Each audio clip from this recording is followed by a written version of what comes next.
그러므로 우리가 믿음으로 의롭다 하심을 받았으니 우리 주 예수 그리스도로 말미암아 하나님과 화평을 누리자. 또한 그로 말미암아 우리가 믿음으로 서 있는 이 은혜에 들어감을 얻었으며 하나님의 영광을 바라고 즐거워하느니라. 다만 이뿐 아니라 우리가 환난 중에도 즐거워하나니 이는 환난은 인내를, 인내는 연단을, 연단은 소망을 이루는 줄 알미로다. 소망이 우리를 부끄럽게 하지 아니함은 우리에게 주신 성령으로 말미암아 하나님의 사랑이 우리 마음에 부은 바 됨이니 우리가 아직 연약할 때 기약대로 그리스도께서 경건하지 않은 자를 위하여 죽으셨도다. 의인을 위하여 죽는 자가 쉽지 않고 선인을 위하여 용감히 죽는 자가 혹 있거니와 우리가 아직 죄인 되었을 때 그리스도께서 우리를 위하여 죽으심으로 하나님께서 우리에 대한 자기의 사랑을 확증하셨느니라. 그러면 이제 우리가 그의 피로 말미암아 의롭다 하심을 받았으니 더욱 그로 말미암아 진노하심에서 구원을 받을 것이니 곧 우리가 원수 되었을 때 그의 아들의 죽으심으로 말미암아 하나님과 화목하게 되었은즉 화목하게 된 자로서는 더욱 그의 살아나심으로 말미암아 구원을 받을 것이니라. 그뿐 아니라 이제 우리로 화목하게 하신 우리 주 예수 그리스도로 말미암아 하나님 안에서 또한 즐거워하느니라. 오늘은 주 안에서 내 영혼은 안전합니다 라는 제목으로 함께 은혜 나누기 원합니다. 로마서에서 말하는 복음의 핵심을 네 글자로 줄이면 이신칭의입니다. 무슨 말이죠? 죄를 가지고 있는 우리가 구원 얻기 위해서는 어떤 노력이나 공로나 선을 행함으로 되는 것이 아니라 오직 하나님을 믿을 때 하나님의 은혜로 구원을 얻게 된다는 것입니다. 바울은 이것을 설명하기 위해서 모든 인간이 죄인이라는 것을 재차 강조하고 있습니다. 특히 바울은 유대인들을 향하여 강하게 경고합니다. 너희들이 주장하는 할례와 율법으로 또 너희들이 유대인이라는 혈통도 구원의 조건이 될 수 없다. 유대인뿐 아니라 세상 누구도 자기 힘으로 구원받을 수 없고 오직 하나님의 은혜가 필요하다는 것을 거듭 강조하고 있습니다. 오늘 본문인 로마서 5장부터 8장까지의 내용은 믿음으로 구원받은 자들이 어떻게 살아가야 할 것인가, 어떻게 살아야 하나님과 화평을 누리고 소망으로 구원 이루는 삶을 살 수 있을지 가르쳐주고 있습니다. 오늘 본문 5장 1절 말씀 같이 한번 읽어보겠습니다. 그러므로 우리가 믿음으로 의롭다 하심을 받았으니 우리 주 예수 그리스도로 말미암아 하나님과 화평을 누리자. 아멘. 믿음으로 의롭게 된 사람, 믿음으로 구원을 받은 사람은 예수님의 은혜로 하나님과 화평을 누리게 됩니다. 우리가 읽은 이 개역개정 성경은 하나님과 화평을 누리자라고 번역하고 있는데 새 번역 성경을 보시면 하나님과 더불어 화평을 누리고 있다라고 번역하고 있습니다. 예수님의 죽으심과 부활을 믿는 사람은 의롭게 되어 구원을 누리게 되는 동시에 이미 하나님과 화평을 누리고 있는 것입니다. 그러나 예수님을 믿는 사람 중에도 이런 화평을 아직 누리지 못하는 사람이 있죠. 예수님을 믿는다고 하면서 아직도 의심하고 불안하고 초조해하며 살아가는 연약한 그리스도인들이 참 많이 있습니다. 우리는 십자가에서 날 위하여 죽으시고 부활하신 예수를 나의 구주로, 나의 아버지로 믿고 하나님의 은혜로 죄사함 받았기 때문에 이미 하나님과 화평의 관계에 들어와 있는 줄 믿습니다. 이것이 얼마나 중요한지 아십니까? 사도 바울은 하나님의 은혜로 의롭게 된 삶이 어떤 것인지 가르쳐주면서 첫 번째로 알려주는 것이 바로 하나님과 화평을 누리고 있다는 사실입니다. 이것은 어떤 권유나 제한적인 표현이 아니라 강한 선포이고 선언입니다. 주 안에 사랑하는 여러분, 우리가 하나님과 함께 화평을 누리고 있다는 사실을 매일의 삶 가운데 선포하며 살아갈 수 있기를 바랍니다. 이것을 선포한 믿음의 사람은 누구나 이 평화를, 화평을 누리며 죄에서 자유할 수 있게 될 줄 믿습니다. 이어지는 2절 말씀 또 한번 읽어볼까요?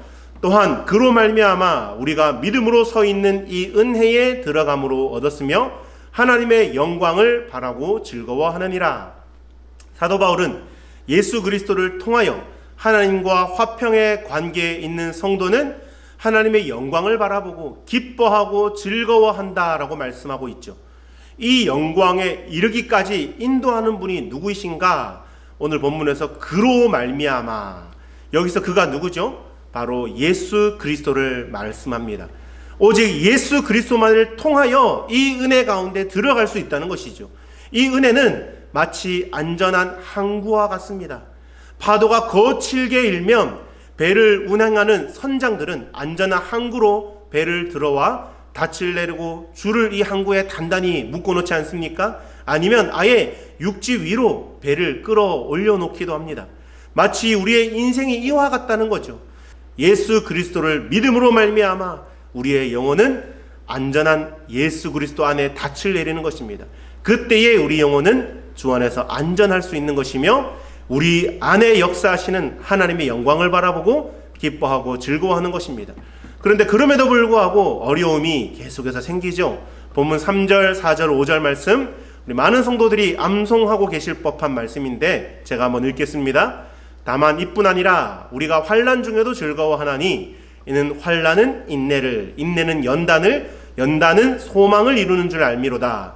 소망이 우리를 부끄럽게 하지 아니함은 우리에게 주신 성령으로 말미암아 하나님의 사랑이 우리 마음에 부은 바 됨이니. 아멘.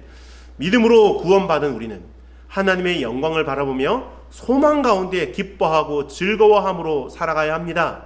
그런데 사도 바울은 여기에서 그치는 것이 아니라 한 가지를 더 요구합니다. 그것은 환난 중에도 즐거워하고 기뻐하는 깊은 신앙의 단계까지 이르러야 한다라는 것이죠.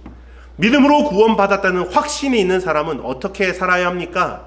참기 힘든 환난 가운데서도 포기하거나 낙심하는 것이 아니라 하나님의 뜻을 구하며 더 큰 소망을 바라보며 기뻐하고 즐거워하는 것, 바로 이것이야말로 세상이 알지 못하는 신비한 모습입니다. 믿음의 사람은 이것을 은혜로 누리며 살아야 될 줄 믿습니다. 주 안에 사랑하는 여러분, 바라기는 우리 창엘의 모든 성도들이 이 환난의 시간을 기쁨으로 잘 이겨냄으로 말미암아 환난 이후에 허락하실 하나님의 더 큰 나라를 꿈꿀 수 있는 믿음의 사람, 소망의 사람이 될 수 있기를 간절히 바랍니다. 그런데 여러분, 말이 쉽지 실제 삶에서 이것을 지키며 산다는 것이 참 쉽지 않습니다. 또한 세상의 일반적인 원리는 이것과 반대되지 않습니까? 일반적으로는 환난은 고통을, 고통은 불평과 포기를, 불평과 포기는 결국에 좌절과 절망에 이르게 합니다. 이것이 일반적인 흐름이고 순서이지 않습니까? 그러나 믿음으로 구원받은 참된 성도들은 이 환난 끝에 기다리고 있는 하나님이 주실 참된 소망을 바라볼 수 있는 자들이죠. 이것은 참 어렵고 힘든 시간입니다. 지금 당장은 말할 수 없고 또 아픔과 고난임에 틀림없습니다. 그러나 우리는 이 인내의 시간을 통하여 우리 자신의 신앙이나 인격의 품질을 하나님께 인정받게 되는 것이죠. 이 연단을 잘 받은 사람이 결국 예수 그리스도 안에서 소망을 발견하고 주님 안에서 더욱 크고 놀라운 은혜를 누리며 살아가게 되는 것입니다. 우리의 삶 가운데 닥쳐온 환난을 인내로, 연단으로 버텨낼 수 있는 이유가 무엇입니까? 6절, 7절, 8절 말씀 제가 또 함께 읽습니다.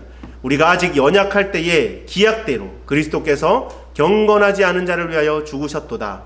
의인을 위하여 죽는 자는 쉽지 않고 선인을 위하여 용감히 죽는 자가 혹 있거니와 우리가 아직 죄인 되었을 때에 그리스도께서 우리를 위하여 죽으심으로 하나님께서 우리에 대한 자기의 사랑을 확증하셨느니라. 할렐루야. 우리가 아직 연약할 때, 하나님의 자녀로 경건하지 못하고 하나님께 사랑받을 만한 아무런 자격이 없을 그때에 예수님께서는 그런 우리를 위하여 죽으심으로 그 사랑을 확증하셨다고 하죠. 이것은 그 누구도 따라할 수 없는 하나님만이 보여주신 유일한 사랑의 표현입니다. 그 피로 인하여 우리가 의롭다는 칭함을 받고 구원을 누리게 된 것이죠. 바울은 계속되는 10절 말씀을 통하여 하나님과 원수된 과거의 상태와 구원받은 현재의 상태를 동시에 말합니다. 그러면서 이러한 변화가 그리스도의 죽으심과 부활에 의해 하나님과 화평을 누림을 말씀하고 있습니다. 그 어느 누구도 죄인을 위하여 대신 죽는 사람이 어디 있겠습니까? 그러나 예수 그리스도는 죄인된 우리를 위하여 십자가에 달리시고 죽으셨죠.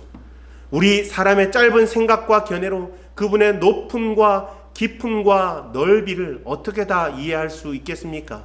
그러나 분명한 것은 이것이 십자가에서 나타난 나를 향한 하나님의 사랑이라는 것이고, 우리들은 죄를 짓고 또 하나님을 배반하고 영원히 하나님과 원수되어서 죽을 수밖에 없고 영원한 형벌을 받을 수밖에 없지만, 우리를 불쌍히 여기심으로 독생자 예수 그리스도를 십자가에 내어주심으로 모든 인류의 죄를 속량해 주신 것, 바로 이것이 십자가에서 보여주신 하나님의 사랑입니다. 주 안에 사랑하는 여러분, 주님의 은혜로 말미암아 누리고 있는 하나님과의 화평이 얼마나 좋은 것인지 바로 알고 바로 이해할 수 있길 바랍니다. 그래서 하나님과의 화평 속에서 누리는 마음의 평안, 삶의 평안, 그리고 환난 속에서도 하나님이 모든 것을 선하게 만들어 주실 것이라는 소망 속에서 살아갈 수 있길 바랍니다. 그래서 늘 감사와 기쁨과 활력이 넘치는 신앙생활을 통하여 하나님의 뜻을 이루어가는 저와 여러분이 될 수 있기를 주의 이름으로 간절히 축원합니다. 기도하겠습니다.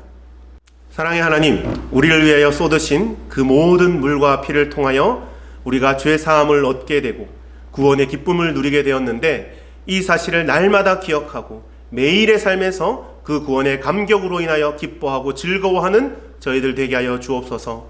하나님 안에 거할 때에 참된 안식과 평안을 누리기 원합니다. 매 순간 우리의 삶이 주님 안에 거하게 하시고 어떤 순간에도 주님의 품을 떠나지 않는 저희들 되게 하여 주옵소서. 감사드리며 우리를 죄에서 구원하여 주신 거룩하신 예수 그리스도 이름으로 기도드립니다. 아멘.